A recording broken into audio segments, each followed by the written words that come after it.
Une bascule brutale surgit, défiant toute prévision économique. Pendant que l'industrie britannique stagne, l'expansion énergétique africaine avance, révélant un paradoxe structurel aux effets déjà mesurables dans plusieurs secteurs clés. Que signifie ce renversement pour Ibrahim Traoré et pour vous dans un monde désormais décentré? Un avenir différent s'esquisse maintenant. Cette analyse propose une grille de lecture claire pour comprendre un réalignement mondial déjà en cours sans s'arrêter aux apparences conjoncturelles. Le bénéfice est précis. Lire les données pour anticiper les trajectoires réelles. Il ne s'agit pas d'une simple opposition entre une économie qui ralentit et une autre qui accélère, mais d'un déplacement progressif des leviers fondamentaux. Énergie, industrie, logistique et capacité d'adaptation. Ce déplacement affecte simultanément les États, qui voient leur marge budgétaire se recomposer, les entreprises contraintes de redéfinir leur chaîne de valeur, les investisseurs forcés d'ajuster leurs repères de risque et les citoyens exposés à des transformations concrètes de prix, d'emplois et de services. L'enjeu central n'est donc pas de prédire un vainqueur, mais de comprendre comment un système réputé stable peut perdre sa cohérence pendant qu'un autre gagne en lisibilité. Une question guide la suite.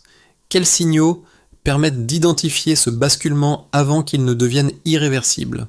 Le renversement est déjà visible lorsque l'on assemble des signaux longtemps considérés comme secondaires. Ce ne sont pas les annonces spectaculaires qui l'ont déclenché, mais l'accumulation patiente d'écarts devenus structurels.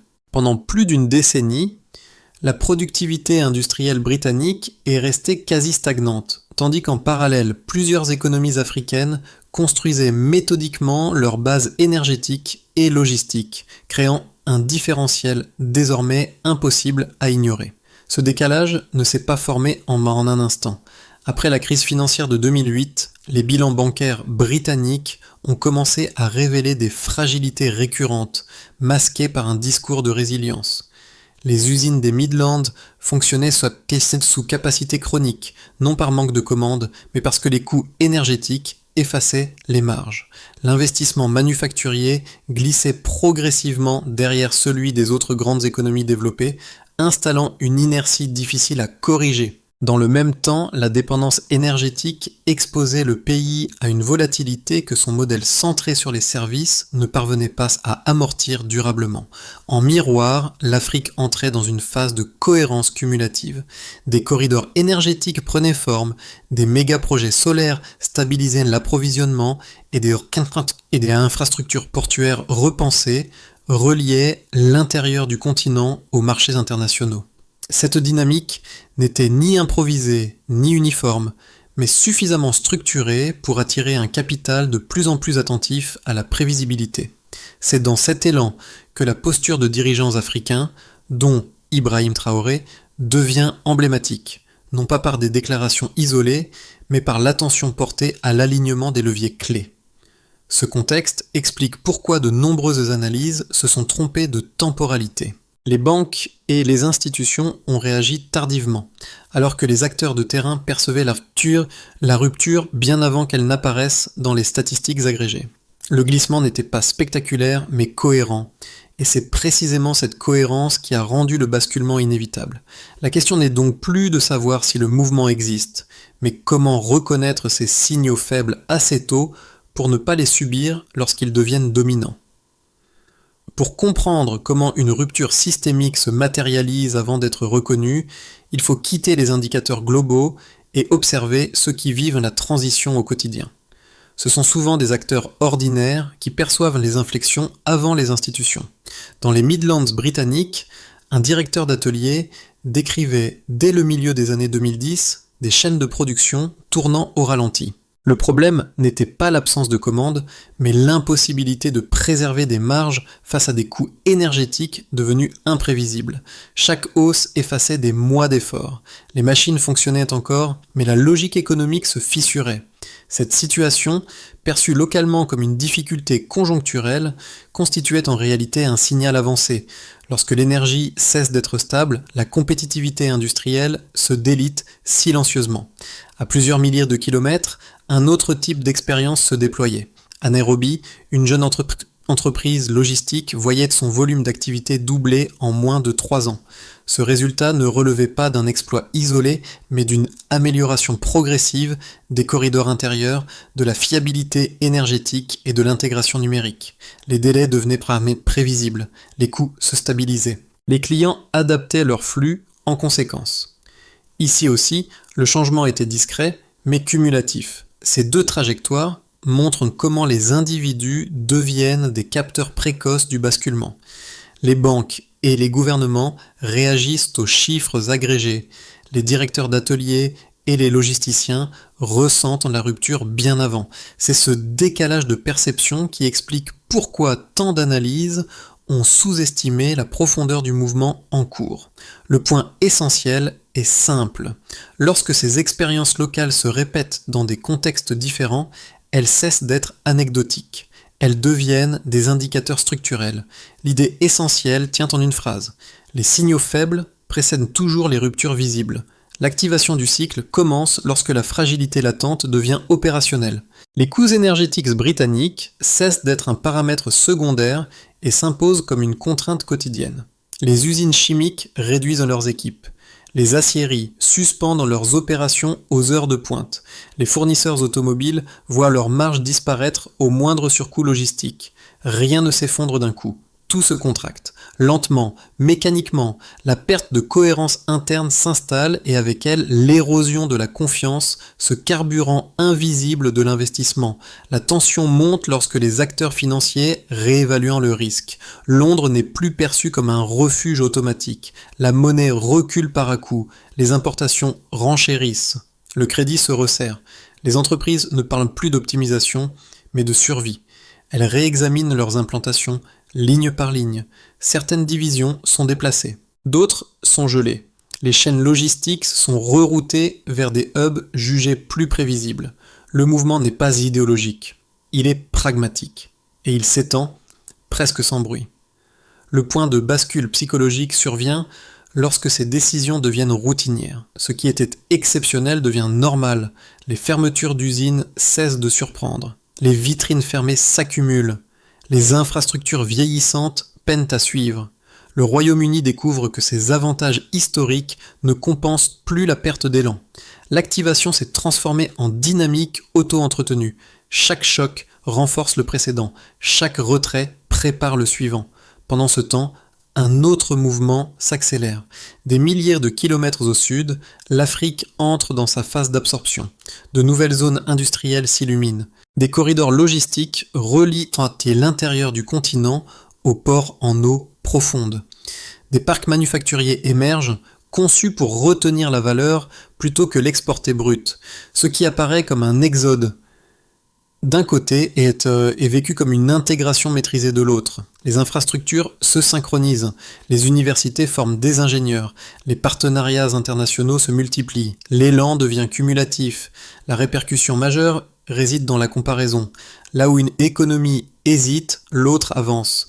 Là où l'imprévisibilité domine, la stabilité relative attire. Ce contraste n'est pas instantané, mais il devient irréversible lorsque les flux d'investissement suivent.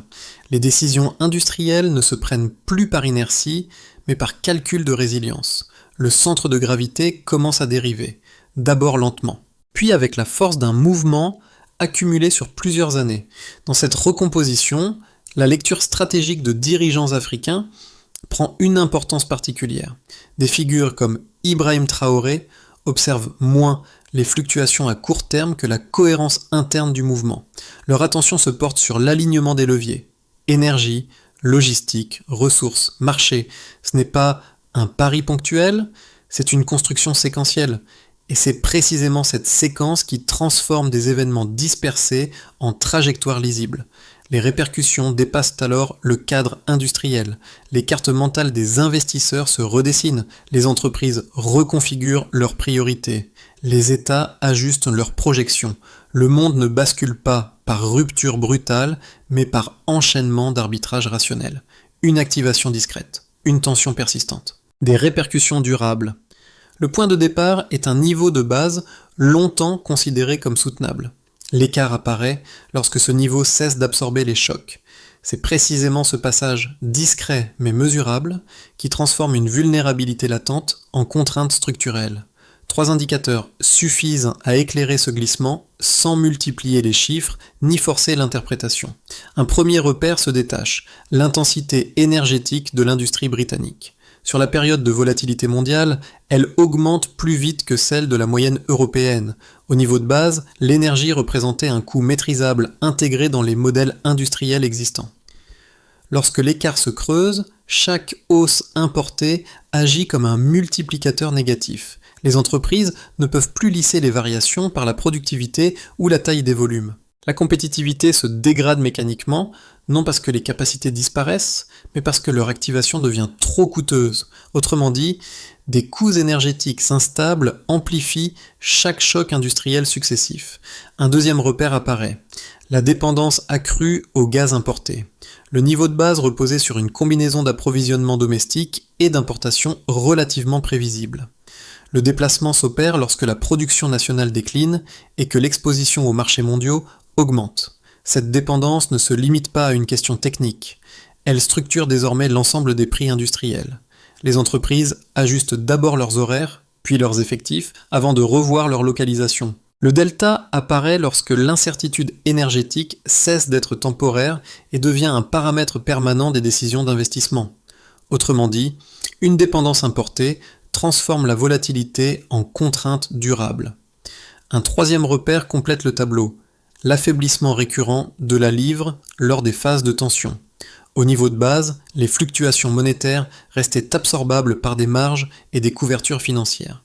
L'écart se manifeste lorsque chaque dépréciation renchérit immédiatement les importations critiques. Les industries dépendantes de composants internationaux voient leurs coûts grimper sans pouvoir les répercuter intégralement. La chaîne est simple, monnaie affaiblie, investissement comprimé, arbitrage de localisation accéléré. Ce mécanisme convertit un signal financier en décision industrielle. Autrement dit, une monnaie instable accélère les arbitrages industriels défavorables. Pris isolément, chacun de ces indicateurs pourrait être interprété comme cyclique. Mis bout à bout, ils décrivent un transfert d'élan. Le système britannique passe d'une capacité d'absorption à une logique d'ajustement défensif. Les entreprises ne cherchent plus à optimiser un modèle, mais à réduire une exposition. Ce changement d'intention est mesurable dans les décisions prises, même lorsque les volumes globaux n'ont pas encore chuté brutalement. Le contrepoint africain renforce la lecture quantitative. Sur le continent, l'intégration énergétique progresse de manière cumulative. Projets solaires de grande ampleur, interconnexion régionale, stabilisation de la production géothermique. Le niveau de base n'était pas élevé, mais la trajectoire est cohérente. L'écart apparaît lorsque la prévisibilité des coûts devient un avantage comparatif. Les industries à forte consommation énergétique recherchent moins le coût minimal que la stabilité mesurable. Ce déplacement explique pourquoi les flux d'investissement suivent une logique différente de celle observée il y a encore une décennie. Dans ce contexte, des dirigeants africains comme Ibrahim Traoré privilégient la lecture des tendances répétables plutôt que des chiffres isolés. L'enjeu n'est pas d'annoncer un renversement spectaculaire, mais d'identifier des écarts qui se reproduisent. Lorsque ces écarts deviennent systématiques, ils cessent d'être des anomalies. Ils deviennent des signaux directeurs. Au final, la lecture quantitative conduit à une idée simple. Le réalignement ne repose pas sur une rupture unique, mais sur l'addition de deltas mesurables. Ce sont ces deltas, plus que les niveaux absolus, qui orientent les décisions industrielles et déplacent durablement le centre de gravité économique. Le centre de gravité a déjà changé. Ce qui modifie réellement la lecture du réalignement n'est pas l'ampleur des difficultés britanniques ni la vitesse de certains projets africains, mais le moment où ces deux dynamiques cessent d'évoluer séparément. À ce stade, il ne s'agit plus d'un contraste, mais d'un système unique où chaque retrait d'un côté alimente l'absorption de l'autre. Le basculement devient alors auto-renforcé.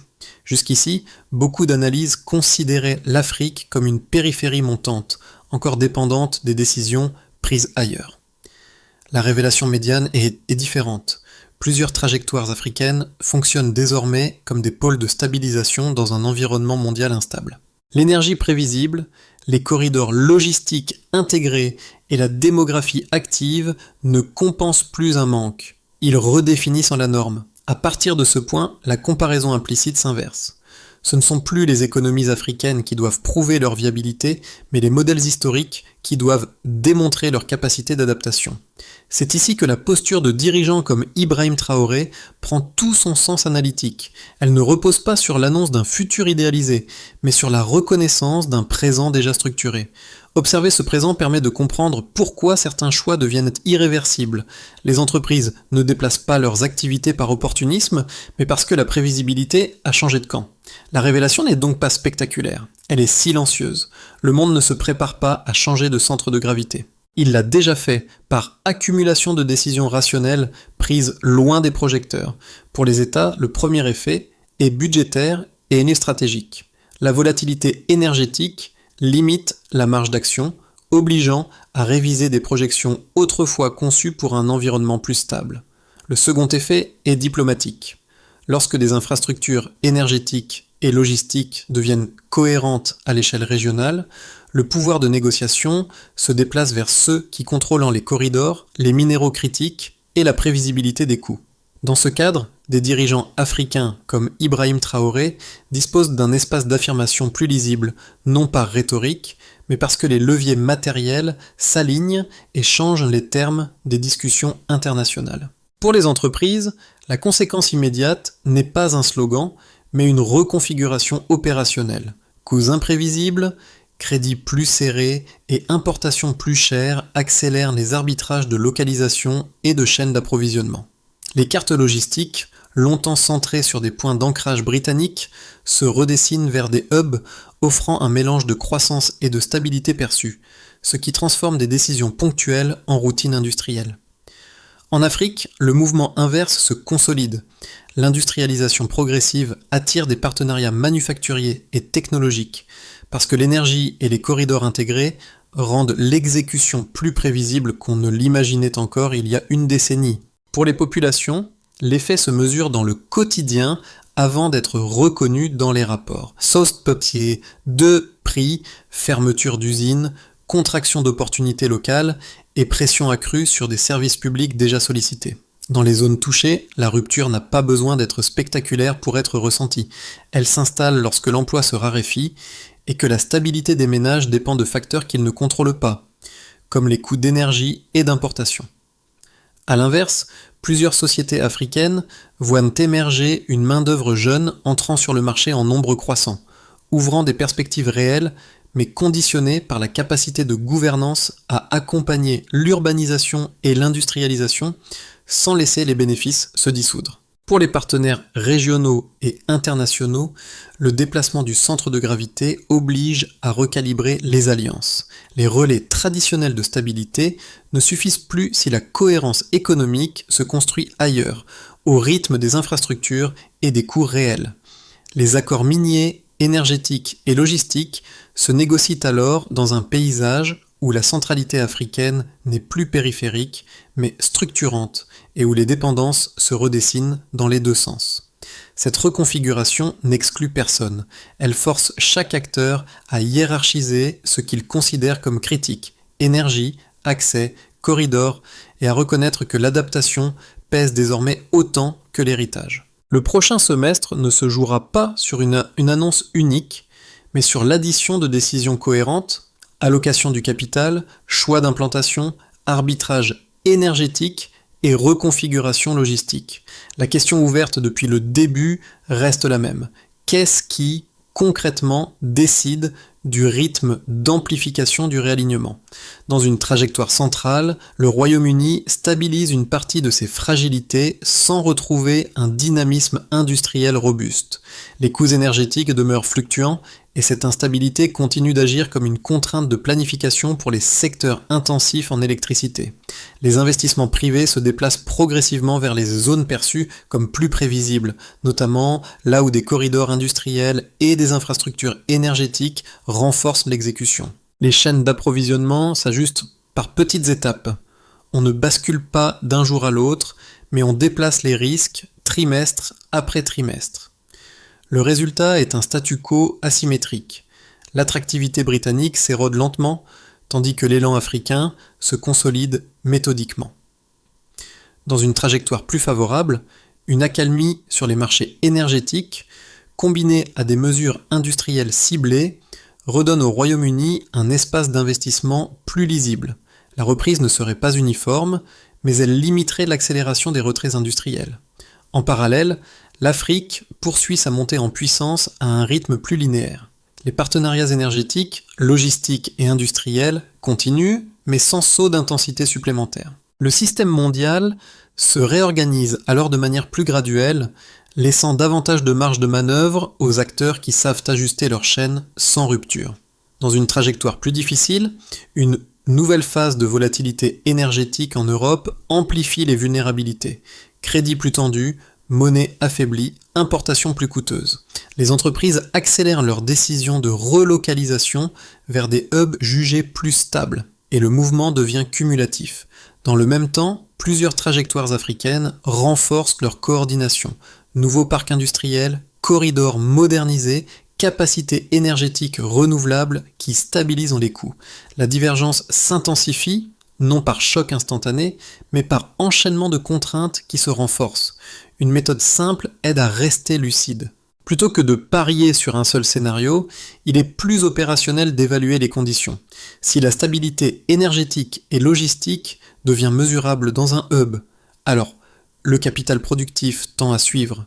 Si l'imprévisibilité devient la norme, alors les arbitrages de localisation s'accélèrent. Cette lecture par levier, plus que par narratif, permet de rester lucide quand le rythme change. Pour le premier profil, les professionnels des secteurs stratégiques, le réalignement oblige à revoir des repères devenus automatiques. Ce qui paraissait stable devient variable, et ce qui paraissait périphérique devient déterminant. Leur difficulté principale n'est pas d'accumuler des informations, mais d'intégrer la vitesse à laquelle des signaux séparés finissent par former une structure. Dans ce contexte, l'enjeu concret consiste à distinguer l'exception du mouvement répétable et à repérer les moments où un risque technique se transforme en contrainte de modèle. Pour le deuxième profil, les entrepreneurs et cadres orientés opportunités, le déplacement du centre de gravité change la logique de choix d'implantation.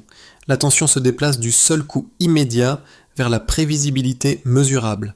Énergie, corridor, exécution, continuité opérationnelle. Lorsque cette prévisibilité augmente dans certains hubs africains au moment même où elle se fragilise ailleurs, les cartes mentales doivent être réécrites. Le risque n'est pas de manquer une tendance, mais de rester attaché à une géographie héritée qui ne reflète plus la logique des flux. Pour le troisième profil, les citoyens qui cherchent un impact tangible, les effets se lisent dans des indicateurs quotidiens, prix, emploi, services publics, sentiment de sécurité économique. Le réalignement n'est pas un débat lointain, il devient visible quand l'incertitude se traduit en arbitrages familiaux, en mobilité forcée ou en perspectives professionnelles qui se ferment ou s'ouvrent. Deux gestes aident à garder de la clarté. D'abord, suivre les signaux faibles concrets plutôt que les récits. Stabilité de l'énergie, fiabilité logistique, resserrement du crédit, décision de relocalisation. Ensuite, raisonner par condition. Si un levier devient durablement instable, alors les choix s'ajustent. Si un levier devient durablement prévisible, alors les flux se réorganisent. D'abord, sur un horizon de 0 à 2 mois, il s'agit de cartographier les leviers critiques. Les gouvernements et agences économiques identifient les points de dépendance qui rendent l'économie vulnérable. Énergie, importations stratégiques, corridors logistiques, financement. Les entreprises fournissent des données opérationnelles, sans effet d'annonce. La mesure se fait par un tableau simple. Volatilité des coûts, délai logistique, exposition aux ruptures, accès au crédit. Ensuite, sur 2 à 4 mois, il faut sécuriser la prévisibilité énergétique. Les autorités fixent des priorités d'exécution autour de la stabilité de l'approvisionnement et de la capacité de production.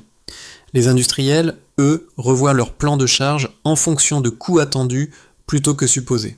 Le suivi se mesure par l'écart entre coûts projetés et coûts réels, ainsi que par la continuité de production dans les secteurs intensifs. Puis, sur 3 à 6 mois, l'objectif est de reconfigurer les chaînes d'approvisionnement par résilience.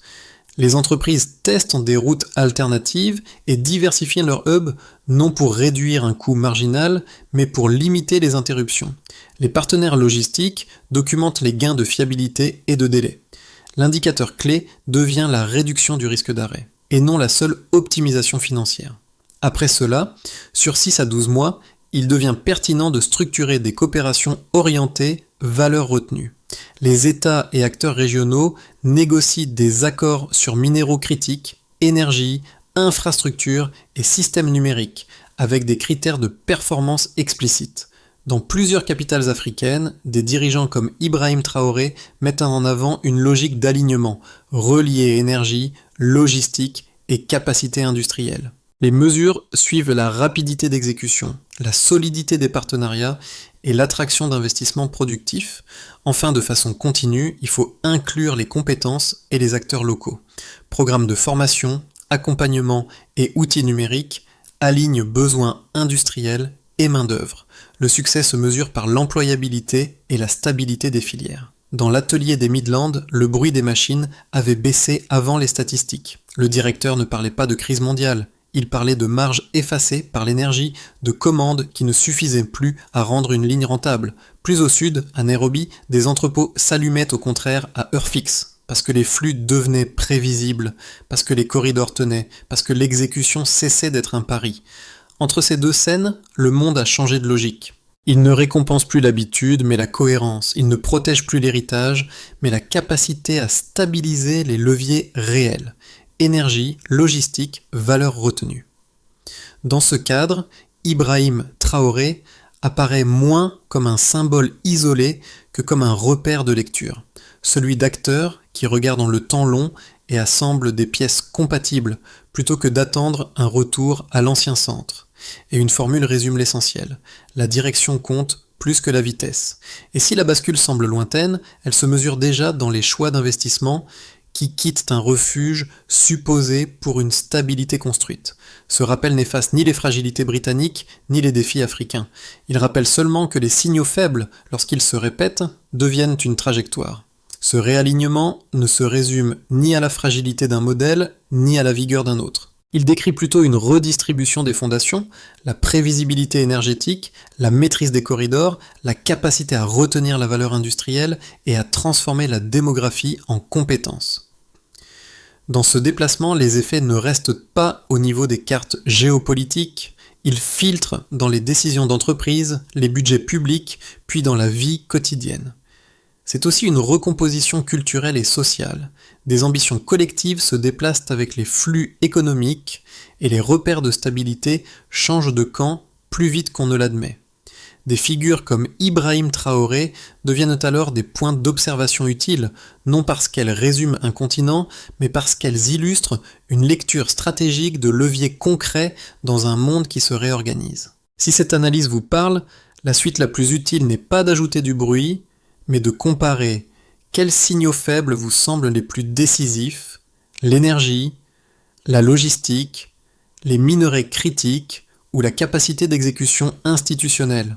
Et, dans les prochains épisodes, préférez-vous approfondir l'angle des données, celui des décisions industrielles ou celui des conséquences sociales ou conséquences sociales